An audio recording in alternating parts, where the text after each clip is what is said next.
Okay, welcome everybody to TAM Lab number 30. Today we're excited to have Nico Guerrera here sharing some chaos testing with VMware Mangle, which we've all been commenting on is a very cool name and sets kind of panic into your heart when you hear it, right? But I think, and Nico, you'll probably get into this, but I think this is an open source project with VMware. So when you suggested it, I had never heard of it, so I kind of did a little bit of searching around it, but I'm interested to see what it can do here. So very excited. And that's all I got, so I'm going to stop sharing, and I'm going to hand it over to Nico, and you can take it away. All right, thank you so much. Can everyone see my screen? Yeah. Yep, looks good. Cool. All right, so yeah, I saw an email for VMware Mangle a few weeks ago as a 1.0, an open source project, and I'm like, Mangle? I had heard of chaos engineering only because in my previous job, it was a very large insurance company, and some of the Linux admins were talking about basically what Netflix does to ensure high availability, uptime, and during the most unexpected conditions. So I thought that was kind of cool. I looked up chaos engineering just as a brief thing back in 2014 to see what it was about.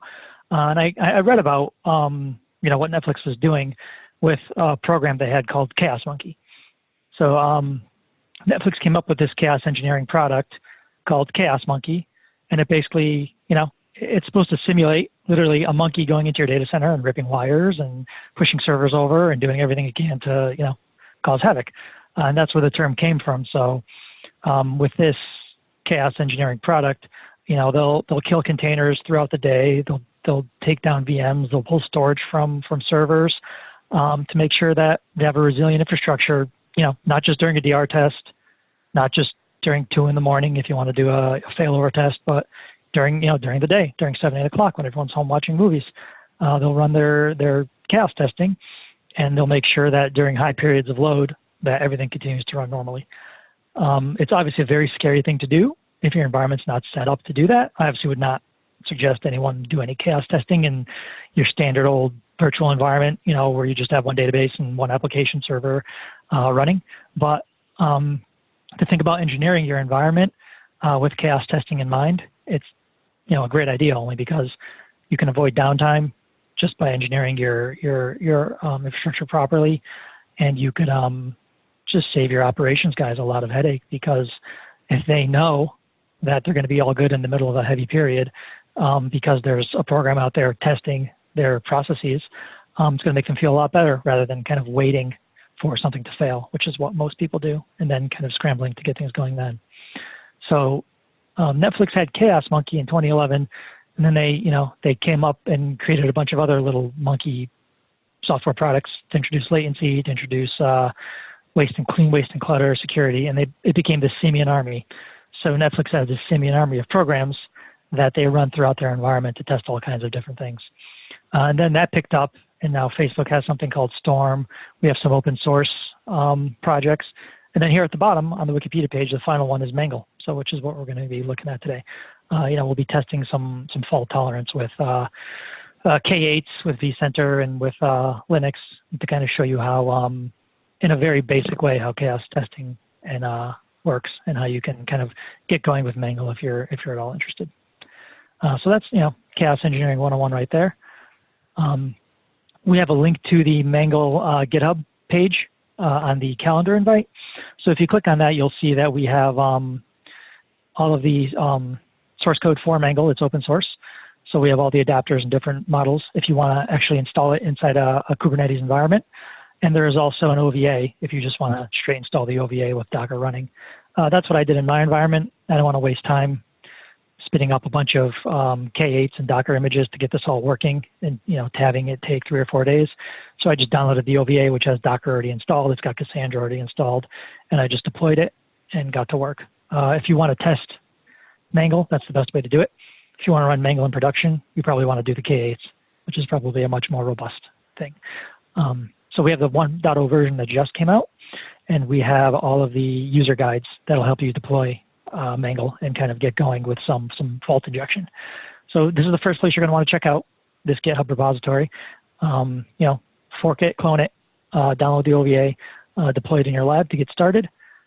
And then, from there, once you have the OVA deployed, this is Mangle right here, your basic GUI for the services. So you can see here, we have Kubernetes, Docker, VMware, and then just kind of operating system. So I use Ubuntu for my test operating system to cause faults in there. It's pretty simple. It's only 4 different sections. 4 different. You add endpoints. So obviously you need to add an endpoint before you can test on that endpoint. So we have a remote machine. Here is you're going to add your Linux machines if you want to do testing on certain applications. If you want to spike CPU, if you want to spike memory, things like that. You can add a Kubernetes cluster, or if you want to drop containers, drop pods, mess with your K8s, you can do that here. Docker. I added the actual Mangle OVA as my Docker image because I don't have a Docker server, so I just wanted to test that and it works.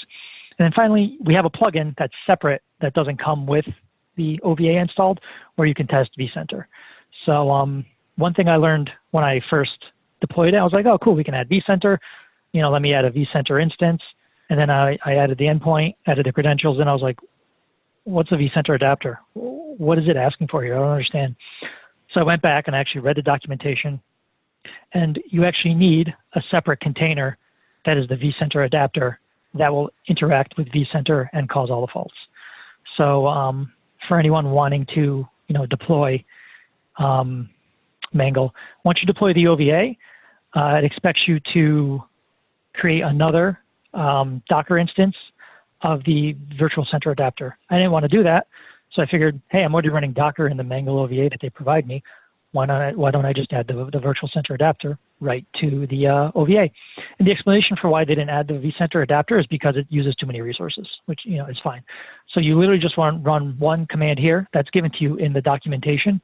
If you go to the Mangle documentation, and it pulls out a Mangle VC adapter and spins it into a Docker image, starts it up, runs it on port 8443. And you don't have to do anything. There's already a Cassandra database running in this Mangle OVA, so I literally just had to run this one command, and then I got the vCenter adapter ready to go so I can test and fault on vCenter. So one thing to keep in mind if you deploy the OVA, vCenter is not included, and you can include it easily with this one command that's included in the documentation. The only other thing you have to remember, if you're going to install the Virtual Center Mangle plugin on the Mangle OVA, you have to make sure that you open the firewall. So the firewall is running by default on the Mangle OVA. I added one rule at the very top, just accept all traffic from anywhere, because I don't care. So this will allow you to use the plugin adapter on port 8443. I spent a good half a day on this trying to figure out why I couldn't connect. Once I had the adapter running, that was why, because IP tables was running and denying it. So just something to save you some time if you're going to deploy it on your own in your lab. So we have the vCenter adapter, Docker, Kubernetes, and a remote machine. You add your credentials, same as any other product we have. I have my admin credentials for vCenter. For your Kubernetes cluster, it's a little different. It wants a kube config file. So you can generate a kube config file in your Kubernetes deployment. You just have to run, a kube config export, and it's just a file that looks like this once you export it. It gives you the Kubernetes cluster name, the user, the context, and then the certificate information so I can connect to it. So you don't give it a username and password like you would vCenter or like a Linux box. You would literally just import this kubectl file, give it a name, and then it'll connect to the cluster. No problem, no sweat. That should be pretty easy to generate. And then finally, if you want to connect a Linux machine, pretty simple. You can use password, a private key, and then a user. Hey, Nico. So those are the endpoints. Yeah. Can you speak a little bit to your Kubernetes environment? Are you running PKS, or is that just straight up? So for my Kubernetes, I'm running straight up Kubernetes. I kind of just found a cloud provider had some documentation on how to deploy just straight Kubernetes. Oh, on their, yeah, okay. Yeah, I think it was DigitalOcean or something like that. So I literally just followed the instructions. I installed Ubuntu, deployed Docker, and then just literally downloaded Kubernetes from Google and deployed it. And then I set up, I think, is either Flannel or Calico, one of those two for the networking. And then I just spun up an NG and XPod, just 3 to get running and to test. And yeah, that's what I use for my I use it for my log insight, my log intelligence, Kubernetes to log intelligence, logging when I write blogs. And then I figured this is perfect for Mangle, since Mangle's main selling point is to test your container environment. So we can break some containers later on. Sweet. Yeah, it was fun. I'm afraid to reboot the thing because I don't know what's going to happen. So it's been out for like 5 months. Yep. So that's what we have for all of our endpoints. And then once you have your endpoints, we've got our faults, which is the fun part. So we can do application faults and infrastructure faults. Infrastructure faults, we've got CPU. We can give an endpoint, give it a CPU load, 100%, 200%, 300%, depending on how many cores you have, and run that and just have it run, have a timeout. You can schedule, which is cool. So if you want to schedule your CPU load to go to 100% on your Linux servers for 5 hours during, or your Kubernetes machine during 5 hours during peak time, see if it'll spin up more pods to get the extra load going. Same thing with memory and disk I/O. We can kill processes, which we'll look at that. It's pretty cool. So you can give it a process in your machine, tell it to kill the process. You can remediate it by telling it to bring the process back up after you're done, and then we can schedule that for one-time or reoccurrence. Docker, of course, you can do a state change if you want to kill one of your Docker instances. The K8s, this is the one I played with the most. You could delete a resource. So you could delete a pod or a node and make sure that your Kubernetes deployment is working by 3. If you have a 3-node deployment, if you delete 3 pods should immediately spin back up to replace those without any loss of service. So we can see that here when I do that. And then we can do, vCenter. vCenter is a little, for some reason, all these are blank. I don't know why I haven't figured it out yet. I might not have the plugin. So the vCenter stuff is a little sparse. You can do a disk fault, pull a disk out from underneath the machine. You can do a NIC fault. And then we can just do like a state change. So if I choose an endpoint, my vCenter lab, I want to power off a VM, and let's power off our VM. I have a NAS test right here that's connected to my NAS. So let's run this fault. It'll become a task. You'll see it's in progress under the processed requests. And my NAS test machine was basically the plug was pulled. So, this is good to test if you have a clustered environment with, you have a NetApp with some NAS storage underneath. You're doing a clustered database or you're doing a clustered web page. So at one of my previous jobs, we had our internal wiki ran on MediaWiki. It ran on 2 virtual machines, each with MediaWiki running with a load balancer. And underneath was a single data store, an FS with a database on it. So we used to reboot either one of the virtual machines that had the wiki software on it at any point, and then the load balancer would fail over to the other one, and you'd have the wiki available, 24/7, as long as, you had your DRS rules and affinity rules set properly. So, this is the next step with chaos engineering. You can schedule Mangle to, disable this, change the state of this VM, in a schedule. You could use the APIs or you could use the GUI. And you could say, I want this VM to come down once a day at 1 p.m. when people are using the database or the wiki the heaviest. And then I want to make sure that it fails over to the other one, and then the fault tolerance is working, that the load balancer is working, and that the NFS database underneath is working, and that we can pull that out and fail it regularly. So that way, if there is an actual failure, you know exactly what's happening. So yeah, we have that, so we can, yeah. Can you go back to Mangle real quick? There was a tags option. Does that give you the ability to just kill anything that's tagged appropriately? Like you could do an entire application or, one side of an application or something. Is that how that works? Yeah, if you have a key that's application equals wiki, it'll look for that tag and it'll kill everything with that tag. So nice. I think that's how that works. That keeps you from obviously having to input 1 million VMs. If you have an application that's 20, 30 virtual machines, you can just look for anything with the tag and then break it that way. So that's kind of how the vCenter faults work. We've got the Kubernetes stuff. So you point it to this is a little wonky. Not giving me here we go, my K8 cluster. I want a pod, resource name, or resource label. So So let's do resource name, I think. That's what we want.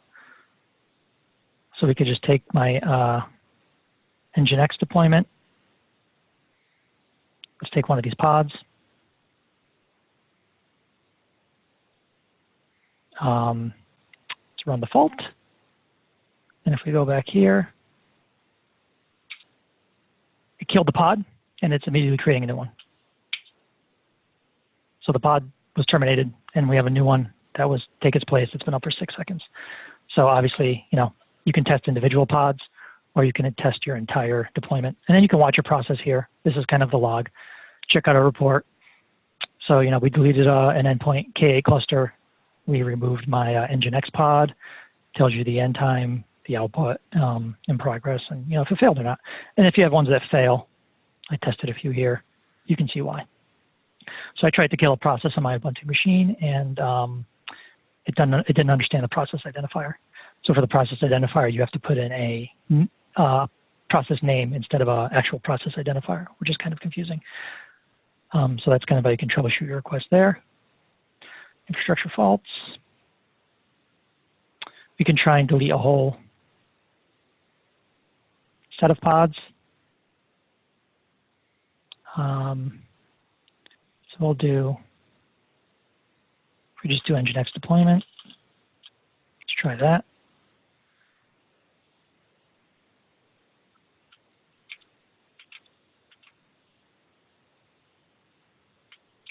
I might have to actually give it the full.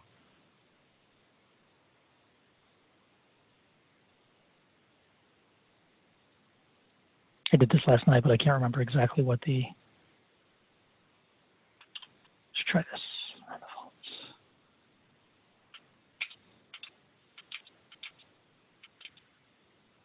Yeah, I'm definitely doing that wrong. Let me just, 1 second, let me get the proper context. I'm doing this on my virtual machine, so. Because yeah, I definitely want to show how the, it can kill all the pods. 1 second.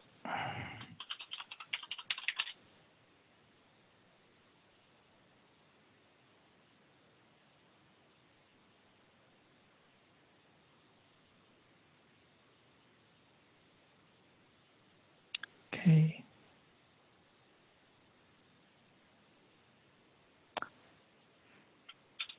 So I had a way to kill all the pods, but can't remember how it went. So I think I'll, but you can see that basically the point that, you can kill the individual pods and then, have it still running. So we killed that pod, and then I have my Nginx running right here. So you can see that, we have it up the whole time. And then finally we have, for infrastructure faults, we can do application faults, and we can do kill process. So if you have a Linux machine running, you can kill a process. So if you have a script that needs to run, that's really important, you can kill that process and then remediate it. Basically, start it back up if you want, and you can choose that one time or reoccurring. So we have the we have my Ubuntu instance right here. I have just a basic script that I have. So if I run that,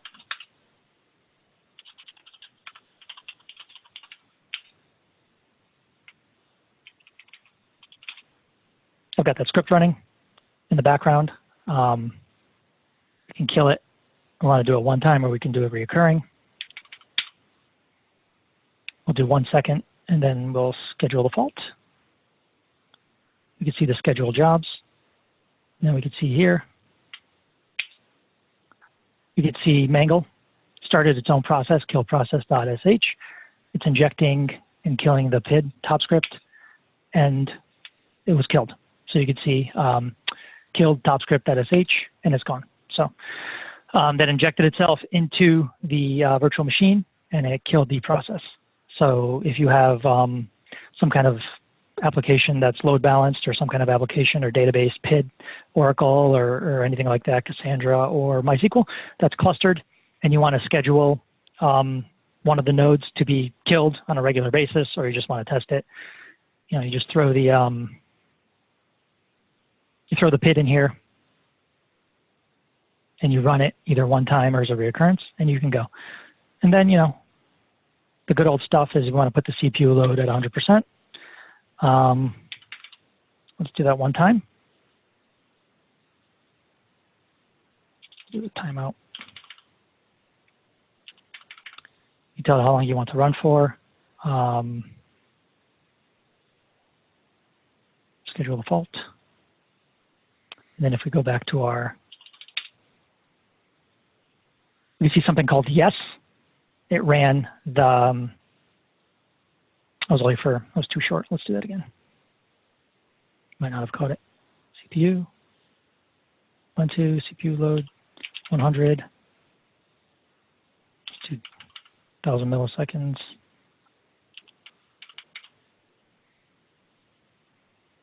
If we go back here, all right, we could see that Mangle logged in. It runs a command called yes, and now it's spiking 2 CPUs and 99%. And you could watch our load average go up. So this is a good way to test your CPU capacity. So maybe you're running against the wall with a program, virtual machine. You can just spike the CPU and see how that reacts when you are at 80, 90%, and you want to see what happens when you go to 100 or over 100 with your CPU to see how the application responds or how the users respond. So, it's a pretty powerful application for a 1.0. And the good thing about this is that you don't just have to use the GUI. We have API endpoints. So as you could see here, I have the vCenter API endpoints after starting the vCenter plugin. So if you want to disconnect a NIC using the API, run a script, if you want to power off, power on, reset, suspend a machine, you don't have to go into the Mangle GUI. You could just call these API, invoke them, give the proper credentials, give the proper input, and then you can run scripts to test your environment to, sow chaos and to mangle it up and do everything you want to test. If you have a larger deployment, maybe you're not doing this in test, you don't want to go into the GUI and type in a bunch of things, just write some scripts. You write a script to test your vCenter, write a script to test your Kubernetes environment, run a script to test Docker, and just run those scripts, and then it'll call the APIs for Mangle, and it'll do everything you need to do kind of in a more DevOps kind of way. So I think that's pretty powerful. You can have 60 virtual machines power off at once. You can have 100 clusters, Kubernetes clusters, delete all their pods at once, and you can test that way. This obviously is something that a lot of customers aren't going to be interested in, especially in production. They might be interested in it for test dev. The customer might say, well, I have this environment, it's load balanced, it's got some shared storage underneath, and I want to test it in dev, maybe 2, 3, 4, 5 times scheduled to make sure that when we go to production that everything is as tolerant as it can be. A lot of customers might use it for that. That gives them the safety of doing chaos testing, but none of the risk of doing it in production where they're going to get yelled at by customers or management and asking them, why they're doing this stuff in production. The company culture has to be one, like Netflix said. Our company culture is one where something like Chaos Monkey can thrive, because we want to make sure that we're pushing the limits of this stuff, and we want to make sure that if we're developing something, it's the best it can be, and we put in all the resources to do it right the first time. A lot of companies, even if they're built for fault tolerance at a VM level or at a containers level, they still don't want to take the risk of them, somebody messing something up during production hours. But if there's a customer or any kind of person who thinks that their production environment is ready to do some chaos testing, this is a good tool to do it. It's free, it's open source, it's only 1.0. It's going to get more and more powerful as they develop on it. I'm sure the interface will get a little more clean. The API calls will get more robust. Maybe you'll be able to do stuff like vMotion machines more than just power off and pull NICs. You might be able to actually go in machines and turn off their VMware tools and do other things. We don't know yet, but this is a good start for chaos testing, and it works really well. I did test everything as you saw, and it'll pull down my containers. It'll increase the CPU load on my virtual machines. It shut off my NAS test machine. So it's pretty solid. And if you have the API and you want to program, you can program and make it as powerful as you want it to be and as robust as you want it to be when you go through everything. And then here's the documentation. How to understanding Mangle. if you want to deploy and configure the OVA or deploy and configure it as a Kubernetes instance. The documentation is not complete, but it's it's pretty good. So if we go to supported deployment models, we can see that we have first the OVA, which is what I did, kind of standard stuff. And then if you want to deploy the containers, it gives you the all the commands to deploy the Cassandra DB, to configure the Cassandra DB, and then configure all of your Docker instances and all of your containers there. So you could run it in a multi-node deployment, a single node deployment. Some of the documentation can be blank, but it's good to go through it.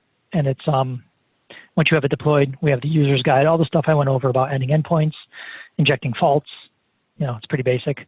And then the troubleshooting guide if you're having any issues, and then the developer's guide for your DevOps guys who want to start playing with this and calling the APIs to break stuff. And then it's open source, so if you want to contribute, I'm a terrible programmer, so I contribute in other ways. But you can always pull and then add new features and work with the team to do that. So that's kind of everything I had as far as the actual product. Also, we can have reports, so I think I showed that. So you could view your reports to see what happens. Yeah, that's the actual product. Like I said, it's kind of basic. Hopefully they'll add more as it goes in the future, but this should give you a general idea of chaos testing and what Mangle is, if you had no idea what it was coming in. It's a pretty cool product. If you have a home lab, I highly suggest deploying it and playing around. Maybe pull some disks from your virtual machines, pull some disks from your virtual machines. And if you have a customer who's interested in this, or you have a customer that doesn't know what it is, but is interested in chaos engineering in any fact, even if they just brought up once that they'd like to do some better testing, maybe show them in their lab, link them to it, let them deploy it in their lab, let them play with it, and maybe you'll get some kudos from there. Obviously, TAM value, right? So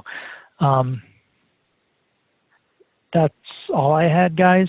I want to open it up to questions. Does anyone have any questions on either the documentation, Mangle itself, or anything in my lab? Could you go back to the API, the Swagger UI? I just wanted to see what else Absolutely, was. yeah. If you scroll down a little bit, I wanted to see what else was possible from a vCenter perspective. So this is what we have from, test. So it looks like your mostly connection. just VMs, right? It's not taking down a host, for instance, or something like that. Yeah, exactly. Anything that we saw here is the same things that are disk, NIC, and state. Yeah. Same thing that are here, disk, NIC, and state. Yeah, so you can call those. And then obviously there's another API for the Kubernetes stuff, another one for the Docker stuff. It's probably a little more, actually, yeah, that's not too robust. I think the only thing we had under Kubernetes was to kill pods and kill containers and things like that. So basically anything you saw in Mangle in the GUI, there's a backend API call that it just uses. So yeah, if you wanted to test any of these, you've got the spec right here that you can log into vCenter and then test your scripts. That's really cool. I can see a couple different use cases for this, especially like as our customers bring up like a new environment, right, or a new fault domain pod, part of their infrastructure, they would want to do some validation testing, I would think, and this would be able to potentially assist with that. And then also from an application perspective, as they're developing their own homegrown apps, I could see this being real valuable. And then the third one I was thinking, Mike O'Reilly, I know you'll have some input here, but like thinking about third-party vendor software, developers, as they develop their applications that are intended to be deployed on customer sites, they would probably want to almost, use this to show that they've validated it, and it's robust and it's resilient. Just having this to show customers, like, look, our software does all these cool things, and look how resilient it is, and we're able to prove that. Yeah, I think that would be really cool. And then as this gets more features and functionality, I think it'd be cool for us as VMware to like start providing some test scripts. We'd probably have to use the API at this point, but it'd be cool in future versions if we were able to like import a JSON file and say, here's a script you want to run against a new vSphere environment, just to kind of do some validation testing, and maybe even integrate that into like a VVD, right? To show like you've built it out, now let's do some validation before you release it to production, sort of thing. Yeah, or if we get PSO involved, they can build it out. Yeah, and like you said, all right, we built it out, check this out. We're going to crash all this and show you before you put it into production how it stays up. And, you guys sign off on this if it looks good to you. And then, they hand it off. So it's another level of comfort for the customer. Right. There's probably even, an argument to be used for how do you use this as a validation suite for deploying VMware products. We do have a number of different VMs and so on that if you're doing an on-prem VRA deployment or a highly available VROPS deployment, we've got VROPS commands right there. So, it almost feels like something that PS could use as part of a delivery tool set. And then beyond that, just making sure that customers who have VRA implementations, the on-prem VRA, that they're aware of a tool set like this, because I'm sure they're trying to figure out how to do this on their own right now. Yeah.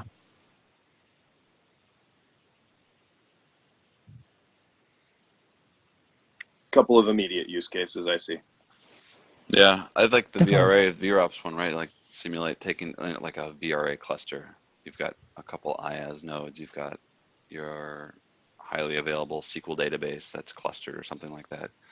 Just take it down, see what happens, make sure it comes back up and it's able to handle that sort of stuff. Yeah, I mean, my customer, they have a highly available, they're trying to build a highly available VROPS cluster, and they deployed all of the worker nodes and all of the, but they're like, did we do this right? Like we followed the VVD, but we really don't know. We're not familiar with the VVD. We're not too familiar with VROPS architecture. So this would be perfect for us to be, okay, run the script. It'll tell you, everything you need to know. It'll take down the worker node. It'll take down the database node. It'll even give you reports on what it did, how long it took to come up, and a lot of other. Yeah, it's definitely got potential. It just needs a little more work, which is obviously fine. Yeah. It would even help validate the setup of like a third-party load balancer, like an F5 or something, right? True. Make sure that your traffic is bouncing. Yeah. Pretty cool. Yeah. So how long did it take you to set all this up? So the actual VA deployment was quick. That took 5 minutes. Then I logged in, and I did some quick setting up the Ubuntu endpoint was easy. All I had to do was literally just give it my information for the machine host. Kubernetes stuff was a little more complicated, only because I had to figure out how to generate a kube control file.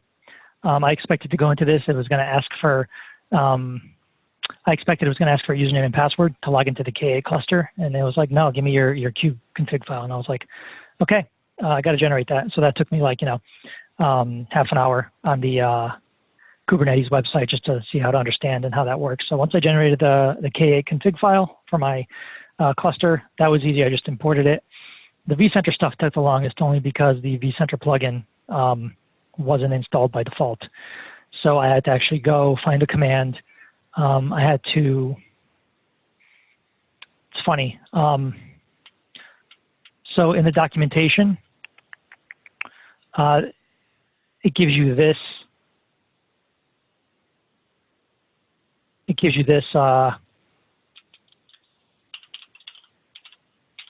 It says that. So it says download vCenter adapter latest. So I said, that doesn't look right. So I tried vCenter adapter latest, and that just errors out. And I tried vCenter adapter 1.0 because that's the version it is, and it errored it out. I tried 1, and I was like, this thing isn't installing. What's going on? So I actually had to go to the Mangle Slack channel, and of course, that 1.0. You were close. So I was close. I tried everything but that. So stuff like that, maybe that's a critique for the documentation, because if it says latest, maybe tell the format that it wants you to put the version in, like x.o, x.x, instead of just saying latest, or an example, because I was like, well, it's in brackets, so they expect me to fill that in, and there was no example anywhere. So if you're going to deploy it in your lab, it's 1.0. So that took me a good 4 hours to figure out. And then after I pushed enter, it installed and it was fine. So if you're going to deploy that, just remember vCenter Adapter 1.0. And I was like, am I not in the right directory? Do I have to download the source files? And I was trying to compile stuff. And I'm like, I'm getting way ahead of myself. So I just asked for help, and then I got it. And then, once I had that installed, and of course, trying to figure out why the firewall wasn't working was a pain, just because if you look at the Swagger UI, 8443 is open. So it also uses 8443 for the configuration. So I have 8443 open. It works in the web browser. Why isn't this working? I spent so long trying to figure out, do I have to change the port? Do I have to reboot? Do I have to do this? Do I have to do that? And then eventually, I checked IP tables, and I'm like, well, nowhere in the documentation does it say what ports it uses. So maybe it's using ports other than 443. Maybe it uses 443, and then it connects and spawns some other processes and does some other things. So just for S&G, I added this accept all to the top, and it worked perfectly the first time. So that was another 2 hours of troubleshooting, trying to figure out what was going on. I assumed that there was no firewall running on it was an OVA. Why would you have a firewall running? But I guess when we deploy our OVAs, we do set the firewalls to be whatever the application is going to use. It's a good level of security, but if you're in a lab and you don't care and you just want it to work, it caught me up for a bit. Those were the two biggest things. Then other than that, the actual setup of the credentials and setting up the remote machines and testing out the faults, I just had to figure out for the process, I had to figure out what a process identifier was in the developer's minds. Because in Linux, a process identifier is a PID right here. So I was putting that in, and it wasn't working. So finally, after some troubleshooting, it wants the process name, not the identifier, even though it says process identifier. So I put in the script name, and it killed it. So that took, 10, 15 minutes of troubleshooting. Overall, this probably took 2 or 3 nights, after work of working on the lab to try and figure it out. Maybe, 3 or 4 hours, just because of the little stupid things that I didn't know, and then they weren't in the documentation. So if anyone's going to set this up and they're having trouble, reach out to me. I might have encountered it already and already dealt with it for a few hours, and it might just be as easy as, oh, do this. I had to figure out the same thing. So once I got through those things, it was pretty simple.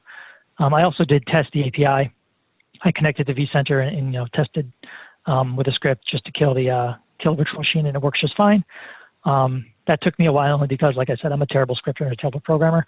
So I had to figure out the JSON and how to connect and how to do all that and what goes where in the script. My version of scripting is stealing stuff off Google and modifying it for what I need. Obviously, none of this is on Google, so I had to come up with it from scratch. So it took a little while for me to get used to the API.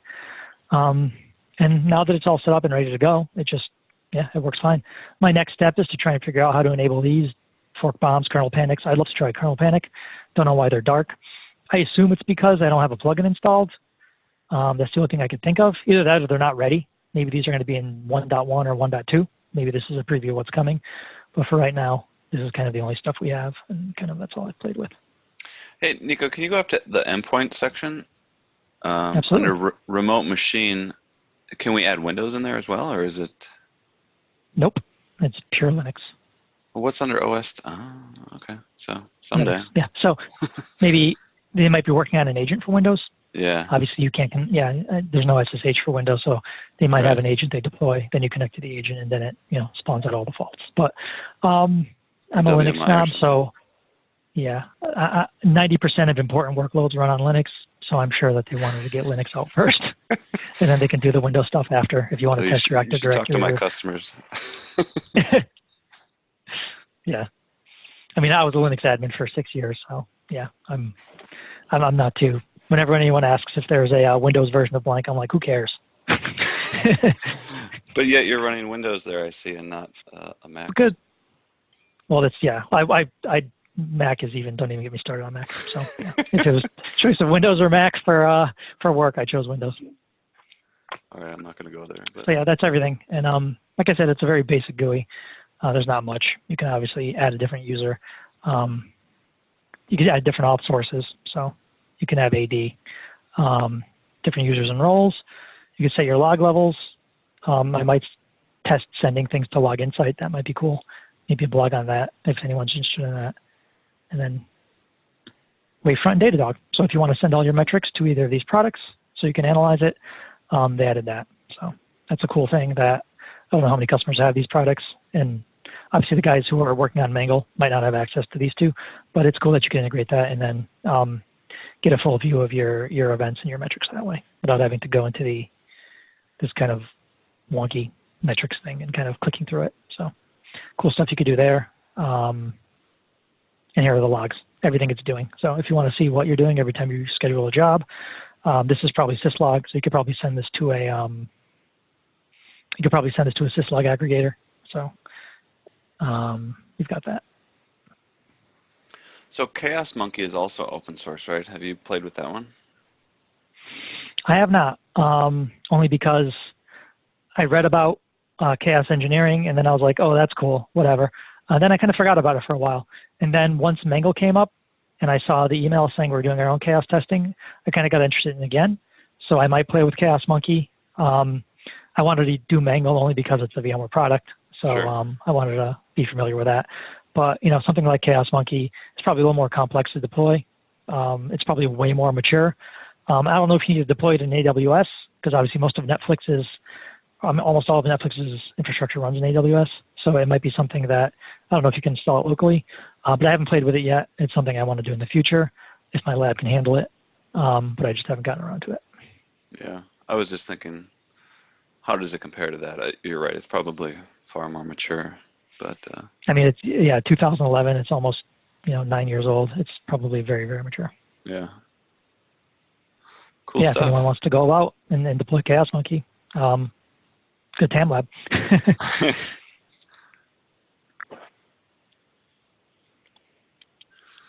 Cool stuff. Anybody else got any right. comments or thoughts or last minute items for Nico? Thanks for doing all this. No problem. This was fun. Obviously, once you work on something for 4 hours and you get the aha moment, it makes it all worth it. So Yeah. I'm sure you guys all with labs all understand that. So we do, for sure. Yeah, definitely. Well, thank you again, Right. Nico. This has been really fun. Interesting. I'm definitely going to start following it and see where it goes, because I think it's definitely got a lot of potential. So. Yeah, maybe we'll keep an eye on it, and one come version 5 or 6, we can have another one. We can kind of compare what we had to what they have now, and maybe do some new comparisons. It'd be pretty cool. So, yeah. All right. Well, last chance. Anybody got any last minute comments? All righty.